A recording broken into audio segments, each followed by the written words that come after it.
After he started learning what was happening, what it meant, it scared him. A game during recess at a local middle school took a very dangerous turn for a young teen this week, and now his mom is going a step past anger and asking for district-wide changes. Julie Frindak is digging into what happened and what this family is asking for now. Julie, I mean, this wasn't just an innocent game of dodgeball or freeze tag going on. No, it wasn't. It had a very specific name, and the players had a very specific reason for asking this boy to join. Now this 13-year-old is left with a scary dose of reality and questions about his place and what he thought was a safe classroom.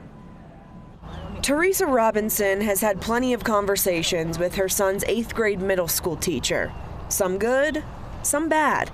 Tuesday's call topped them all. He informed me that there were 3 kids that asked to play with my son that aren't in his class. The name of the game left her speechless. They were playing a game called What Cops Do to Black People. With the only black kid in the class, her son. They got him in a headlock.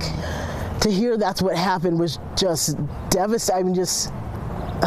It was hard. It was hard to hear. Robinson says her son was born premature and has learning delays. He's in a special program at Grant Middle School called Social Emotional Support Services. I think it's this sense that, kids just want friends. And he thought, oh, if I don't do this, they won't be friends. It's one thing that they got him in a headlock. Kids fight, it happens. But the fact that the game that they were playing and that they used my son as the black person for that game, it goes deeper than that. She says her son is physically fine, but not emotionally. And this goes beyond anger for her. Robinson says she's frustrated with the lack of discussion about the real issue here. The lesson's never learned because you can't go beyond don't hit or don't do this, because they're going to ask the question why, and teachers are left to go, because you can't. And that's not solving any problems. Robinson says her mind went right to similar situations we've seen nationally. I asked him about George Floyd. So you remember George Floyd? And he said, yeah. And I said, do you remember how he died?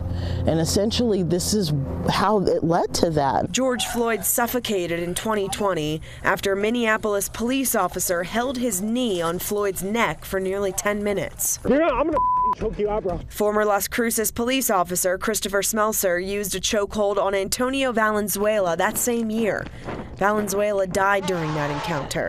A judge dropped the second-degree murder charge against Smelser last year. We're not allowed to have a conversation because people are going to get uncomfortable. But while there's kids that may get uncomfortable discussing something that's important, I got my kid still being a part of uncomfortable situations because other parents don't want to have a conversation with their own children. Robinson wants a change, but says the entire district needs one. I really hope that APS takes this moment to see how serious this topic is, and being that we are a minority state, it needs to be addressed seriously. It's time. It's time. We reached out to APS for a response to the incident and more information on how the district handles this type of claim. A representative says the principal of Grant Middle School is aware of the situation and is working with the family. Tessa? All right, and we'll follow up to see what comes of that for sure. Okay, Julie, thanks.